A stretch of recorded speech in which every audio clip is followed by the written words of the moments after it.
I don't know the tone of the rest of the Chuckies after this one, but this one is different than the ones before. It's a comedy slasher where the main characters are kind of an afterthought, and that's not bad.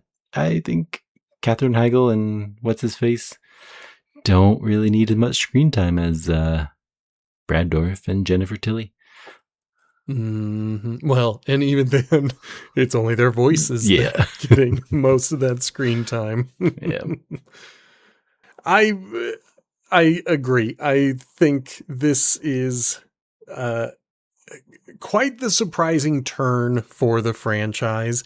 And some people argue that it's not even part of the franchise, that it's a whole new thing. Like the noun of Chucky is a different franchise. Even though it's the same character, you shouldn't watch them together. But I don't know. I think it's the same franchise. Thus the reason why we are here. It's the same Chucky and the same voice, like, unless it's supposed to be a different universe. But I think they talk about do they talk about him at all? Well, she goes to get the stuff from the horror movie locker room. And I think that just leaves it there. I do think I was very confused by the timeline. She's been looking for him for 10 years, but the events of the third movie happened 6 months ago, or like 1 month ago. I'm not sure who has the right information.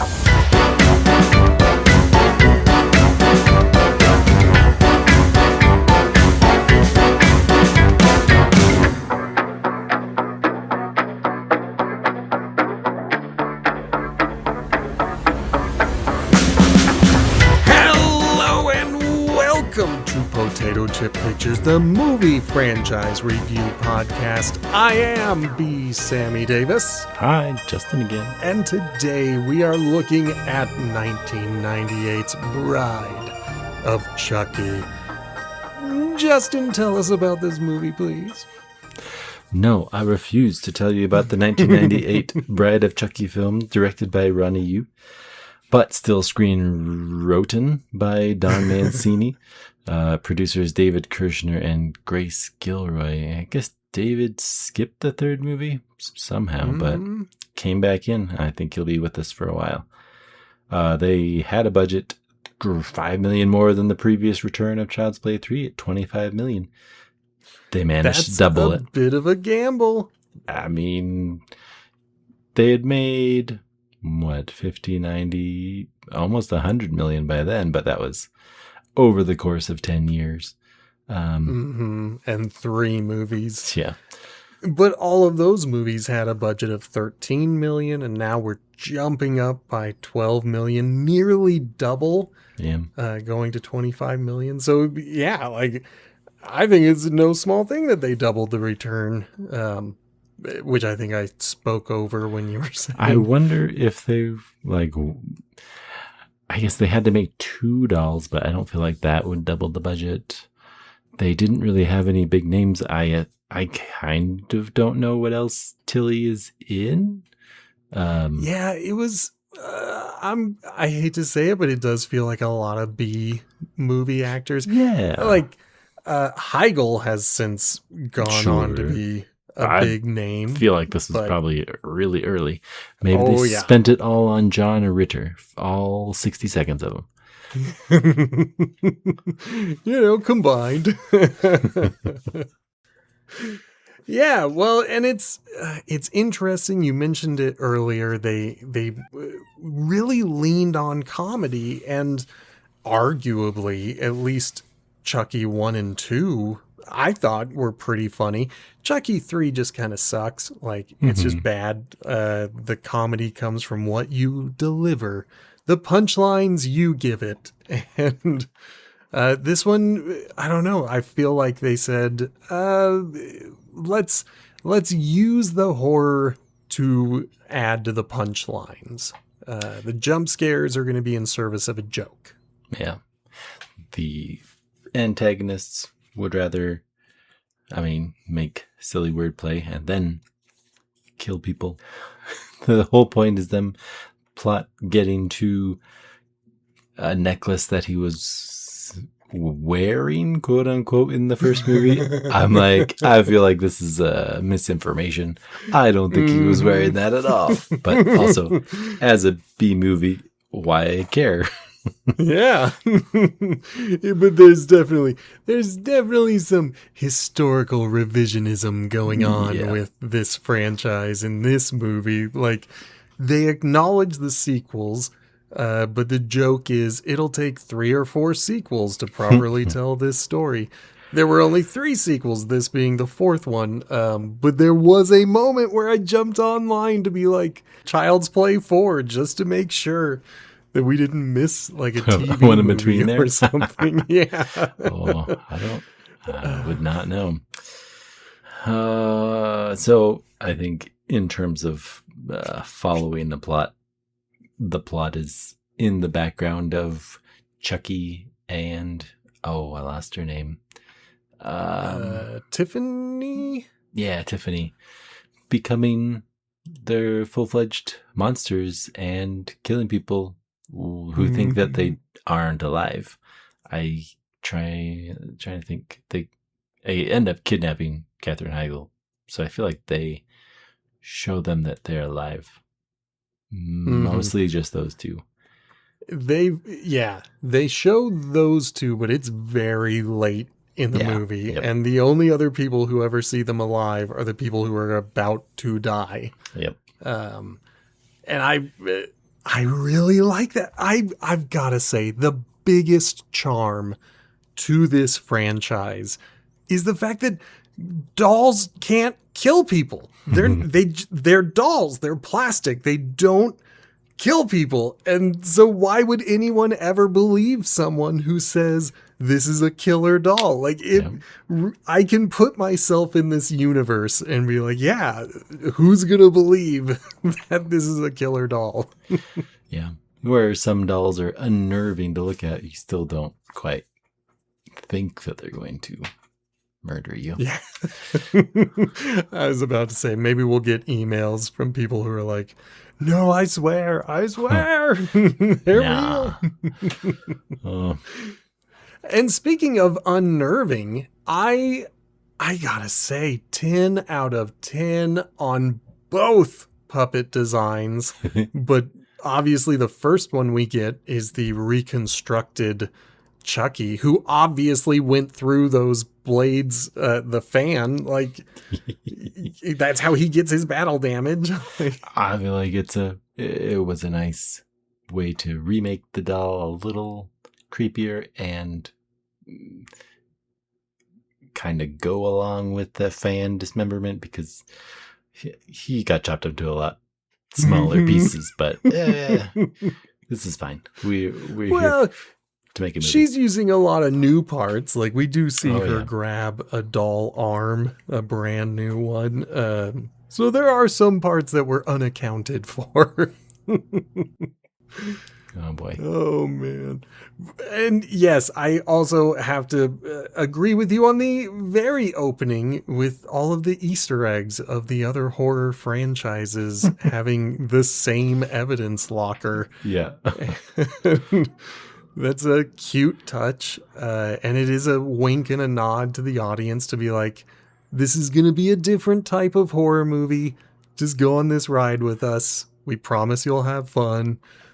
And frankly, I did. Yeah, they're not wrong. I think it is a fun movie that I'm okay with it trying something new, taking out the suspense of, who are they going to kill, to be like, well, technically they're going to try and kill everybody that comes across them. Other than that, those people don't know they're alive. I was wrong.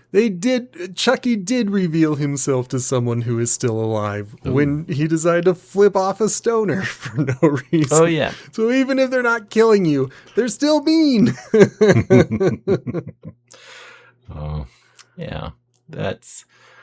Oh... We don't even get to the side characters for a while. Like, it does take a... Well... No, I'm going to disagree with you, because I watched this a second time and I remember thinking, Justin must love the fact that we're getting two scenes happening simultaneously. The same night, we've got the resurrection of Chucky and the murder of Damien going side by side with Jade's date with Jesse and their gay friend David. So both of those things are happening, like they're cutting in between them. And so I think you might be separating them in your head. Yeah, definitely. I was like, to that, I guess, because they don't depend on each other immediately. Like, Damien has to die in order for Tiffany to ask, what's his dude's face, to take him out to the cemetery where they need to go. Mm-hmm.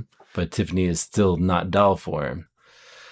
Yeah, I think it's an interesting introduction to these kids that don't really drive too much of the need. They're a way to get to the cemetery. And it's so funny that you say that, because I think they are so charming in this whole movie. I think this movie depends on these kids because, well, this is jumping way ahead. Oh, sure. But every time a murder happens in this movie, both of them suspect each other. And it gets better and better throughout the movie because, again, dolls can't kill people. Somebody's killing them. It has to be somebody. Yep. Yeah, so it is. I gotta push back and I gotta say I love Jade and Jesse. I think both of them are terrific foils against our murderous couple. They are lesser than the stars of the show. Sure. But I think they are well-developed side characters. I feel like I know them. It's a odd jump to go from let's sneak out on a date to, well, I got some money. Let's leave this place. It's $500. You know how much that can get us. $500 Can buy us a house. Set up. Yeah. We're gonna get 1,000 if we do this job. We'll never have to work again. So going and getting married, and he's like, oh, you can't get married until you're 18. I'm in charge of you, says John Ritter. She's not 18 yet. I'm like, who are these kids getting married? And then they end up at this shady hotel or whatever. And this other couple comes into the honeymoon suite. I was like, what happened? Did I lose track of where we went? Because we went to get married. And then it's like, kabam. So it's a little jarring. The honeymoon suite was brutal. It was rough. It was, I mean, I like the kill that comes from it, but that was a scene that was rough. And, you know, frankly, I've got to speak to the two things that are going to bring my score down when we get to the end of this. I do feel like the introduction, the opening is a little bit on the slow side. Getting to Chucky takes a long time. When he's alive, the movie takes a turn and it starts to get really good. Yeah. But it is a little bit hard to pay attention at the beginning because it's kind of a slow build-up. And then the other thing is that this movie is very 90s. Oh man, they want you to know how 90s it is. There are so many things that you had to be there. You just had to be there to understand some of these references. And others of them, they don't matter, but whatever. Like, those are just the two things that early on I was like, oof, man. Otherwise, I was having a great time. Yeah. I think the goth admirer, as the wiki calls him, was a little bit like a guy got caught in the crossfire of this really crazy Tiffany who sews back together a murder doll. And because he's done apparently like blood and whatever makeup on himself in a picture he gives her. And she's like, "Oh, you didn't actually kill anybody." And he's like, "I'm working up to it." And it's like, that sounds like someone that's not really committed to the bit, where Tiffany is like, Mhm. "I'm going to let this doll murder you because he came back to life from the magic I did." So I feel like he was in the wrong place at the wrong time. I'm trying to deduce whether we're made to expect him to die or like. Oh, I fully, like, I thought he was going to die as soon as Chucky was not in his ritual spot. When the camera pans down and Chucky is gone, I was like, oh yeah, he's going to die. He's not going to make it. This is the end of Damien.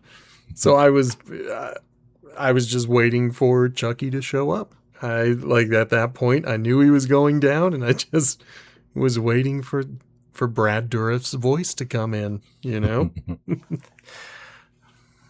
Well, I guess in that case it sets up Jesse as being, the next guy that she's going to use until she needs to kill him. Like, well, that's her method of operating, so we're going to go ahead and expect her to betray or kill anybody she needs to. Yeah, she is not a good person. She used to be part of the serial killer ring. Like, she was into it. She just wasn't in the first movie. That, you know, she just exists now, but she was there the whole time. Yeah, this press releases and news stories of Chucky were simultaneously widespread, but also pretty local. Yeah, yeah, and then to me, the biggest surprise, even though I knew it was coming, they even had the Bride of Frankenstein playing on the television. When Tiffany was murdered, I was just like, wow, I guess Chucky really loves her because he brought her back to life for some reason. I don't know if it's really put out there as like, I can only imagine he hates being a doll, and so he was so mad at her because she like boxes him up and locks him up, and it's like, okay, this is one for one. He's killing her and bringing her back as a doll so she can be miserable like him because she was mocking him so badly. It's like, okay, I guess he doesn't say it that I'm aware of. But I did enjoy the fact that Tiffany was not frightened of him and locked him up. I was like, oh, this lady maybe she's beyond Chucky. Like, she becomes her own doll, so. Yeah, I loved Jennifer Tilly in her brief moments on screen. I was like, this character rules. She is awesome. And yeah, once we get both the dolls in this movie, I love the movie from that point on. Like, it's kind of slow at the beginning. Then we get Chucky back, and it's kind of building up, and it's okay. Like, there's still some weirdness going on, but we're getting some good character interaction. And now we've got 2 dolls, and they're awesome. They're ready to kill everybody. I guess since she had him locked up, maybe that would be like, wouldn't be down to get him out with his amulet, go to the cemetery, but she wants to get out of the doll body, so then she can be his accomplice again. It's an interesting little cycle of. I mean, I think she would have forgiven him anyway. Right? I don't think he would have stayed in the box forever. Yeah. I think they're destined for each other. That's a good way to tell about her character. That she deserves Chucky. And, you know, they technically make up and give us a monster baby. That's way later, but yes, they do make up. That's like interesting. choice. I haven't done a count in my head, but this might be the highest body count so far. Probably. I mean, if we go total body count, we've got Damien. Before Damien, we've got the deputy. Who else do we have? I'm trying. Think of all the characters that show up on Tiffany? screen. Yeah. Yes, technically Tiffany. Yeah. We gotta put her in. Then we got the sheriff and the other deputy. So now we're at 5. Then we've got both of the honeymoon people. So we're at 7, which matches Child's Play 3. Then we got David on the highway. Yeah. Then we got the Gravedigger. And then, we don't see it happen, but it's suggested that the detective at the end is getting his face eaten. So that's 10. That's a body count of 10 for this movie. And I might even be misremembering. Oh, there were 2, the couple who had the camper. The old people. We didn't see them get killed. We just see their corpses. So Dang. 12 bodies. There's probably more. Yeah, The wiki has more, but I can't remember who these people are.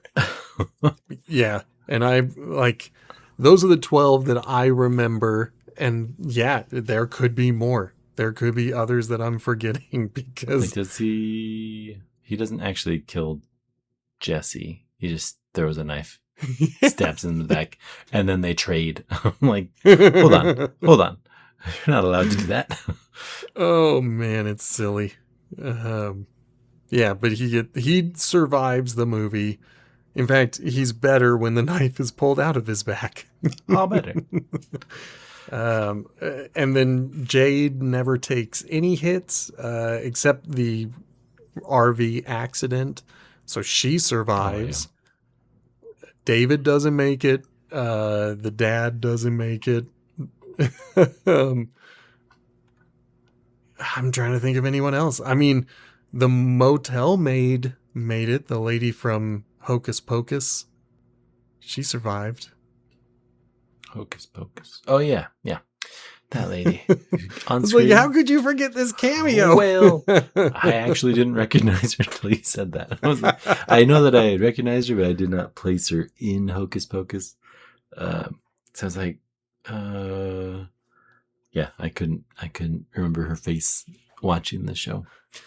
That one is probably the most, what would you call it?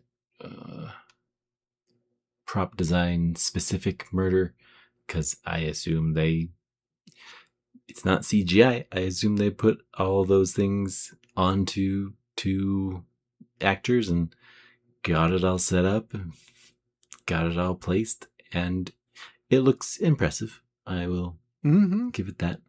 I feel like I usually find the blood and guts props department as a favorite. Like, that looks really meaty and bad. Good job. Excellent. Yeah, I really liked a lot of these effects. I'm glad that we had a human in a Chucky costume. Oh, yeah. And a human in a Tiffany costume, for that matter, for the shovel fight. Oh. That was a nice touch. I think I recognized the Chucky one. I didn't remember the shovel fight one. But, yeah. Yeah, the overhead shot had 2 people in rubber masks. And, so I really like that we had people in costumes. And yet, when Chucky is crawling towards the cop car, that is a puppet, and it doesn't look very good. Yeah, I'm sure that they made strides, and I'm curious if we drop any puppeteering by the end of all this. Oh, because especially with the new one. I feel one. like it adds to it. Like, it's there in the scene. Like, it's a good thing to have, but the way I think I only watched a couple of minutes of one of the behind the scenes, and they look really complicated, but they do really good job. I didn't watch any of the behind the scenes, but yeah, like there are times when Chucky's trying to blink and his really scarred eye closes in a kind of a weird way, but at the same time, the fact that they did anything with it is kind of impressive. Like, that's so much work that they had to put into these faces. Yeah. And, man, Chucky's hair, the stapled on hair really messes with me every time I look at a picture of it. I'm like, oh, it's so gross. Just a evil spirit stuck in this apparently anatomically correct doll body. And since when? Since when? Yeah. Don't ask questions, man. What a reveal. Oh my gosh.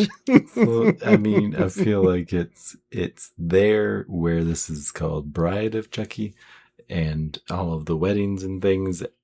It just still feels so awkward to see the silhouettes of dolls, and they apparently everything works to make it a baby monster.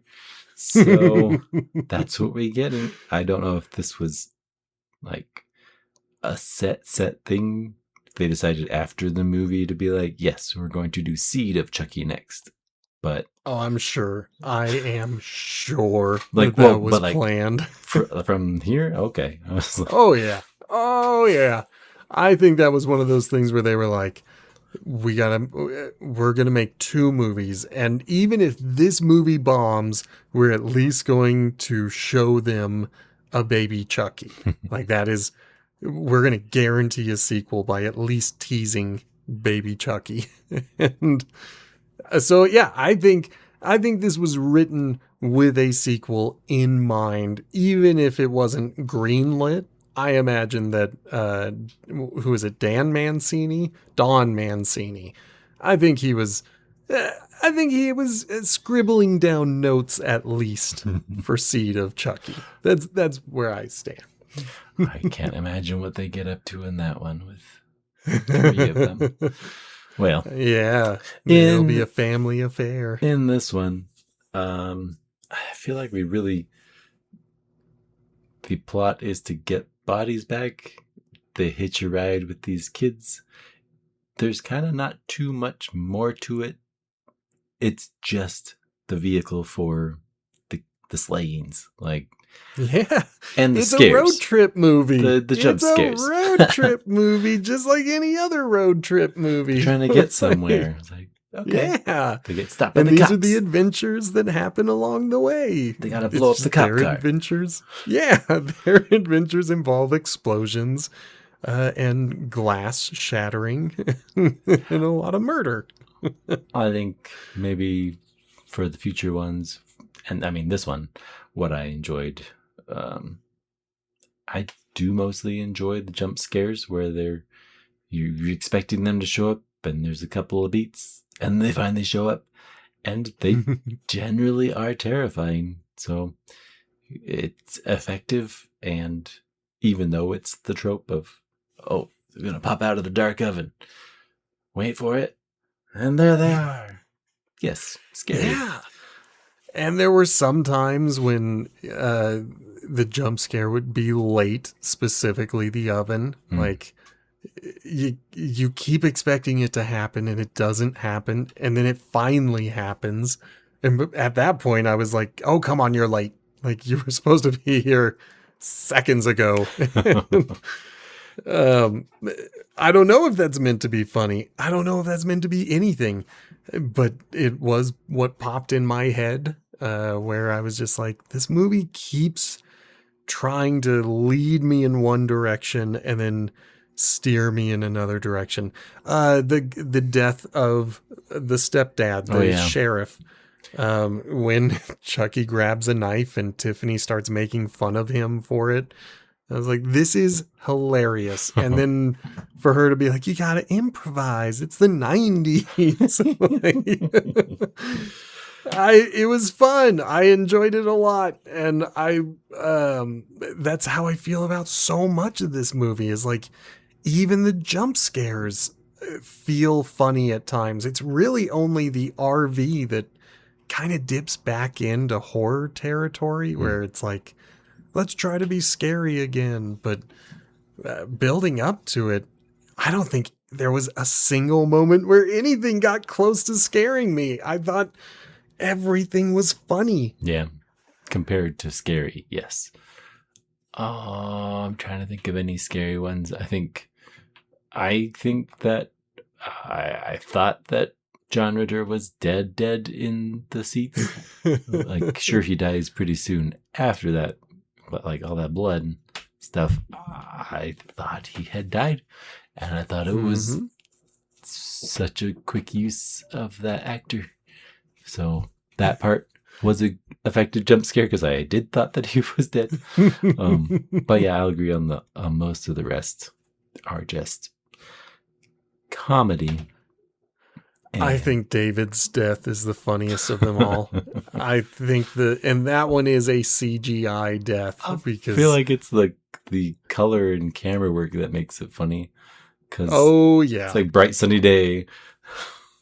The amount of guts that come flying out. Like, I laughed so hard. I was just like, that is top tier 90s over the top death. Like, it's around the time so of good. Final Destination, right? I feel like that. I think so. I think we're getting into Final Destination territory. I feel like it fits in that group. Oh, yeah. And we definitely, well, I don't know the year, but we've got later stage Jason, who is getting more and more ludicrous with his kills, leading up to, because I think Jason X happens in the early 2000s, but that one is one of my favorite Jason movies, and it's equally over the top with its kills, and so I'm just like, yeah, we are in that period of time where they're like, whatever you can't do with real special effects, we'll add digital. We'll get more. Don't worry about it. We got it covered. Yeah, that's a series I have also not watched, but maybe off the air. I feel like we'll hit some good horror stuff, but I was gonna say, like, we don't have to rush into it, no. but I do eventually want to get to that because I've only seen maybe 3 movies, and I assume Jason X is 10. Yeah, I don't even know if it's 10. Oh, it's called Jason X because it's the one where he goes to space and it's the future. Okay, I guess X is. It is ludicrous, and I love it. It's one of my favorite bad movies of all time. Like, I'm always willing to sit down and watch Jason X. And I'm probably going to say the same thing about this movie when we're done with it. I'm going to be like, this is a movie I will always sit down and watch with anyone. This one is pretty good. I don't know what it would feel like watching just this one coming from the other 3 without knowing anything else. I think you would still be surprised and happy. Like the other ones, if you're there for the murders, which it feels like you're not really there for the plot, especially after the army one.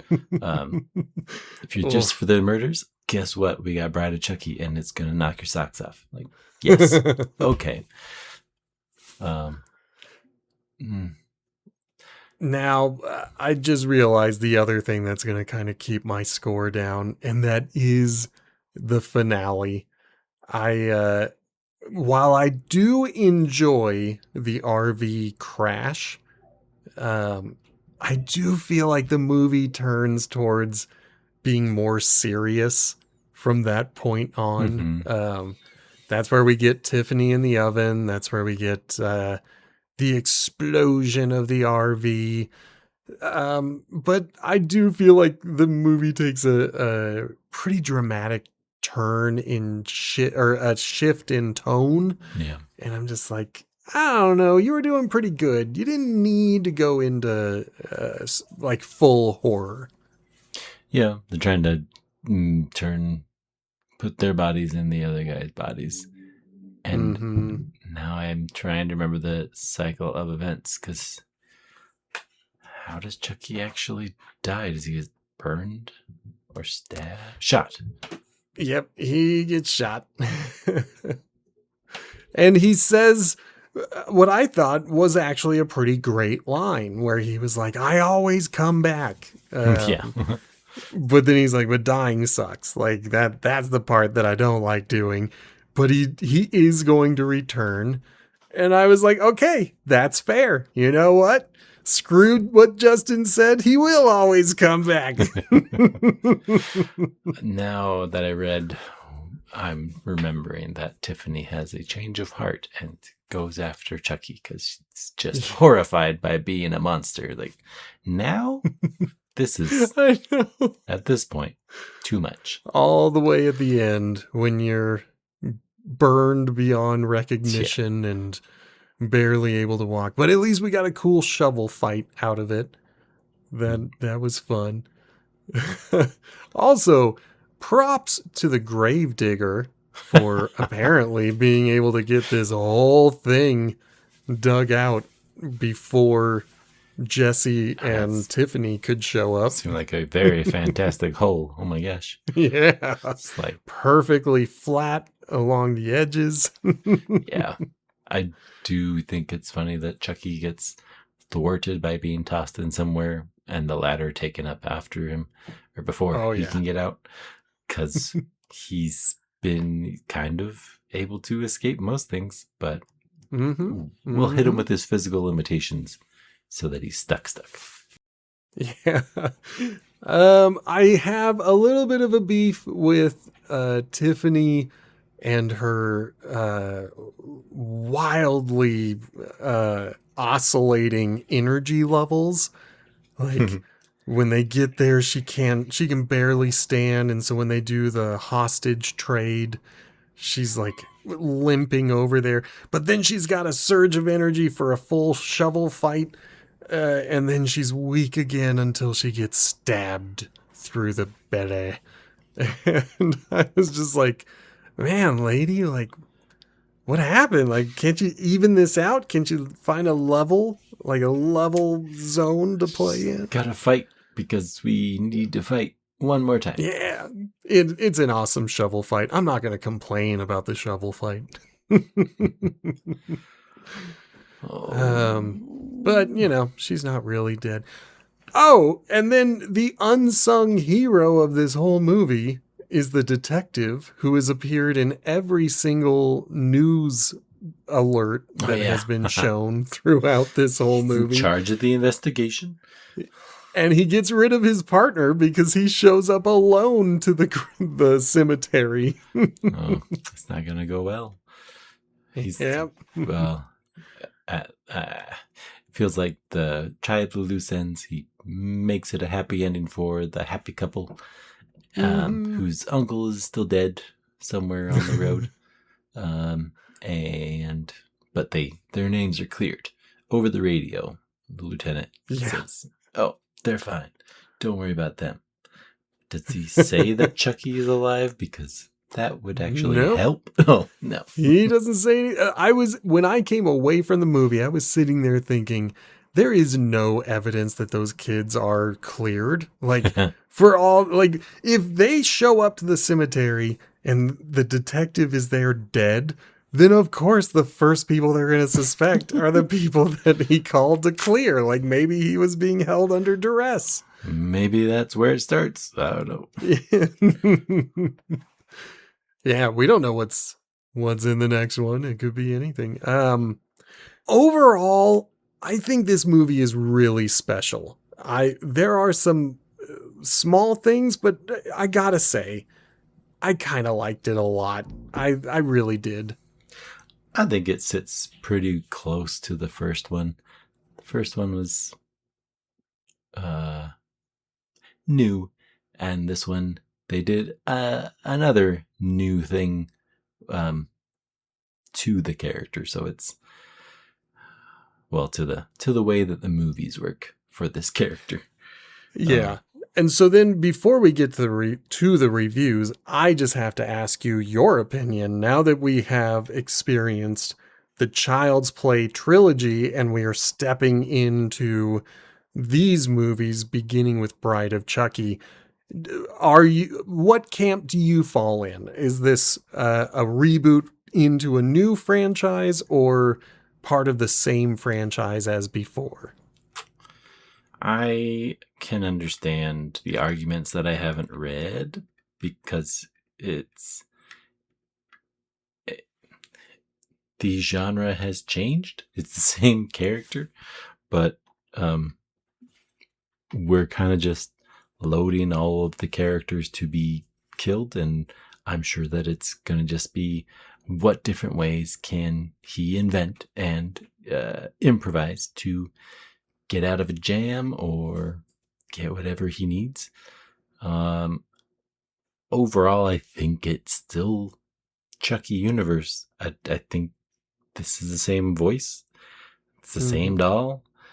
It's a different time, and we don't have to focus on Andy anymore. Yeah, I hate to say it, but good riddance. Oh, I feel a little bad for it, but like he had his time. He killed that doll thrice. Oh yeah, let's have some new blood. Always comes back. Yeah, definitely gonna come back. Yeah, I still kind of miss Kyle from Child's Play 2, the big sister type character. Oh yeah. Well, Andy needed her. I don't know that we need her here. Yeah, I just enjoyed her character, but you're right. She would have no place in this particular movie, except for the fact that she lives in the same small town that all the other murders live in. Yeah, it's like Derry or something. Yeah. But, with all of that said, on this podcast, we do ratings, not grades. The primary difference is where you find the average in a grade. The average is a 7 out of 10. So you kind of raise up all of the lower scores to get them closer to the average. But we say, no, the average is not a 7 out of 10. It must be the middle, which is a 5 out of 10. So if you hear us say that a movie is a 5 out of 10, that doesn't mean it's bad. It just means it's average. So with that said, Justin, what would you give The Bride of Chucky? I like it more than the other three, so it's above 6. I mean, it's a comedy slasher film because they just get to kill whoever they want, and it's kind of funny that the other people are getting blamed for it. I will go with 6.5. I like it more than Child's Play 1. This is your highest one? I'm like, it's not an average movie. Like, there's some dull parts, sure, but like I can't give it a 5. It's higher than a 6. Is it 7? Is it, for me, like, almost? Thus the 6.5. Yeah, just justifying it, because I want to come back and say Seed of Chucky is a 2. Like, yeah. Bride of Chucky was so much better than it, or something like that. I am a little bit worried. I'm a little bit worried about the next one because I had a lot of fun with this movie.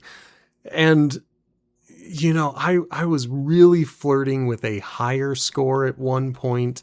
I was flirting with a lower score at one point because I was just like, oh, this movie is so 90s. But after watching it twice, especially the second time, I was like, this is a movie that really, I don't know, it does better on further viewings. I think about the movie Napoleon Dynamite. I hated it the first time I saw it, and every time I've watched it since then, I have liked it more. And now it's one of my favorite movies. And I imagine the next time I watch it, I'm going to be like, this movie is brilliant. And that's how I felt about this one. I watched it the first time and I was like, that was pretty good. Then I watched it a second time and I was like, that was really good. And so there's the danger that my score will go up over time. But right now, with its slow beginning, its time capsule of some of the worst parts of the 90s, and its kind of weak ending, I'm going to give it a 7. But that could go up personally in the future. Like one day I might watch it again and be like, this is a 9. This is an incredible movie. But for now, I think 7 is fair and it captures where I'm at for me, for real. Very nice. I think that's fair. And that gives us a show average of 6.75, which is the highest in the franchise right now. So I think it's deserved. It's there. Yep. I mean, this was such a shocker of a movie. The box office returns agree. People were really having a good time with The Bride of Chucky. It was such a good return of a beloved character, and I'm glad we watched it. I'm glad I got to experience it. Yeah, I think there's many things that I can understand my parents saying, yeah, you're 11 years old. That's not something I'm going to have you watch. Fair play. Yeah, oh man, it's so hard for me because my son loves horror movies. And I've watched a couple where I've been like, that might have been too much for him. We're going to have to go back and watch some Godzilla to kind of erase that out of his head. And I think I'm going to hold off on Child's Play. I think that's going to be the one where I'm like, let's wait until you're done playing with toys and then watch it. It's a little different than Toy Story. Same basic concept, much harder to handle as a child. If you have enjoyed yourself on this podcast, why don't you give us a like, a comment, a review, subscribe, whatever it is that your platform of choice allows you to do. It helps the algorithm recommend it to other people who might enjoy similar things to you. If you want to really help us out, why don't you share the episode with a friend? Got someone who loves Bride of Chucky? Well, send them this episode and see what they think about it. And then, of course, if you've got a franchise that you want us to check out, you can always send us an email at potatochippicturespod@gmail.com. And I guess until next time, watch your ankles! Goodbye! Thanks for listening.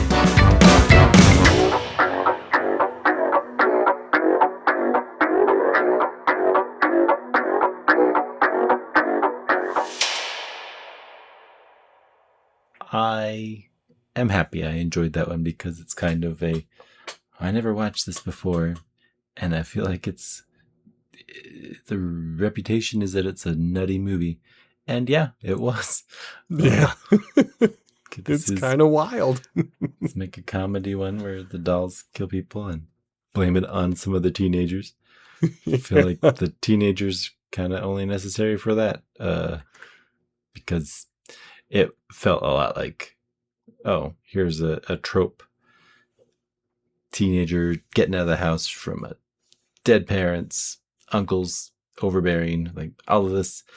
You could put any character in there and it'll function the same. So they're expendable, but they survive. So I'm like, They just need to be likable enough for them to survive. Yeah. But, you know, I gotta say, and I feel kind of bad that we didn't talk about it enough in the episode proper. I genuinely loved every time when they were blaming each other for the murders. Like, you said you were going to vaporize him in front of 100 people. I was like, oh, that's so great. Yeah. Their friend shows up to be like, hey, you're both talking crazy. Like, Yeah, that's and then he kinda new. discovers a body and he's like, you're both crazy. Yeah. Oh, so good. Yeah, I loved it. Loved this movie. Like I said, if I watch it again, I'm probably going to end up thinking I gave it a low score. 8, 9, 10. Yeah, Best this movie movie's ever. perfect.